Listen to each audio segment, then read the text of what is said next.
Hello tout le monde, j'espère que vous allez bien. On se retrouve aujourd'hui pour une nouvelle vidéo sur le lissage brésilien. Donc cette fois-ci, je vais vous donner 5 bonnes raisons de ne pas faire un lissage brésilien. Avant de commencer la vidéo, je vois que beaucoup d'entre vous regardent mes vidéos sans s'y abonner. Alors si vous aimez mon contenu, n'hésitez pas à vous abonner et à liker afin de vous montrer votre soutien sur YouTube.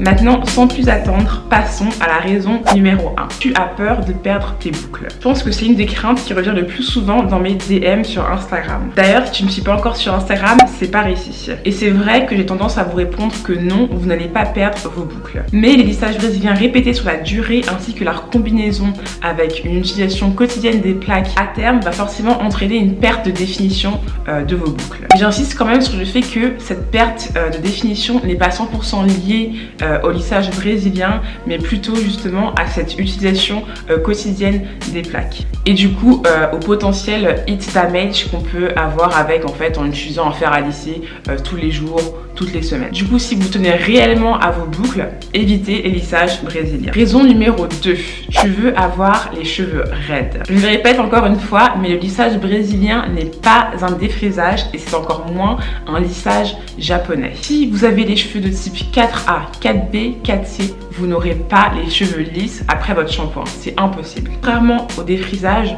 le lissage brésilien ne déstructure pas votre cheveu. Ce qui fait que, comme je le disais juste avant, vous avez encore vos boucles. Seulement, elles sont moins définies et plus détendues, si je peux dire. Donc le lissage brésilien, c'est avant tout un soin thermoactif qui agit lorsqu'on y applique de la chaleur. Donc quand vous faites votre shampoing, vous séchez vos cheveux, le lissage brésilien va s'activer. Ensuite, vous allez passer des plaques et c'est là que vous aurez du coup le résultat définitif du lissage brésilien. C'est pas après la douche. Donc, vous avez besoin de passer les plaques après chaque shampoing pour certaines. D'autres, seulement une brosse chauffante ou un sèche-cheveux peut suffire. Mais du coup, ça peut être un inconvénient pour les personnes qui veulent avoir des cheveux lisses en sortant de la douche. Dans ces cas-là, tournez-vous vers un défrisage, vers un lissage japonais peut-être.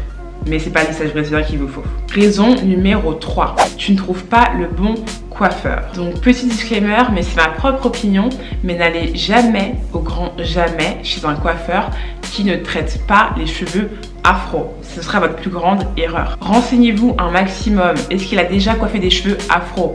Est-ce que sur ses réseaux sociaux, il y a des preuves, des photos du fait qu'il ait déjà coiffé des cheveux afro? Renseignez-vous vraiment un maximum. Donc consultez son site web, mais surtout les réseaux sociaux. C'est vraiment des questions à se poser si vous souhaitez faire un lissage brésilien. Pour ma part, j'ai fait mon lissage brésilien chez Aines Brésil et je les recommande à 100%. Sachant que, comme je le mentionne souvent, Aines Brésil, ils sont spécialisés dans le lissage brésilien. C'est-à-dire qu'ils ne font pas de couleur, ils ne font pas de coupe, ils ne font rien d'autre que les lissages brésiliens du matin au soir. Ce qui fait que ce sont vraiment des spécialistes que je recommande du coup. C'est pas une vidéo sponsorisée si jamais, mais vraiment je les recommande 1000 fois. Il y a aussi Tatiana B Cosmétiques, chez qui je ne suis pas encore allée, mais en tout cas qui a l'air d'être très compétente dans le domaine au niveau des lissages brésiliens et aussi au niveau des silk press. D'ailleurs, en parlant de compétences, essayez toujours d'aller chez des professionnels plutôt que de vous le faire vous-même ou d'aller chez une copine. Vous verrez que le lissage brésilien sera beaucoup plus qualitatif et surtout beaucoup plus durable. Pour ma part, j'ai eu mon lissage brésilien depuis 1 an maintenant et je l'ai encore pas refait. Je pense que si je l'avais fait moi-même, j'aurais pas eu un lissage qui aurait duré aussi longtemps. Raison numéro 4, tu n'as pas les moyens. Donc c'est vrai que le lissage brésilien est assez onéreux et les prix peuvent parfois aller jusqu'à 450 €, voire même 500 €. Sachez qu'en plus de ce coût unique, vous avez aussi des coûts d'entretien qui viennent s'y ajouter. C'est-à-dire qu'il faut prendre soin de son lissage brésilien en faisant des soins, par exemple le soin Botox qui est déjà assez onéreux en lui-même, ou d'autres soins, acheter des shampoings spécifiques et surtout le lissage brésilien n'étant pas définitif, si vous voulez que le résultat perdure dans la durée, il faudra en refaire au moins 2 fois par an. Pour ma part, c'est vrai que je ne l'ai pas encore refait, mais en principe, il faut le refaire au moins tous les 6 mois. Ce qui peut constituer un budget considérable. Raison numéro 5.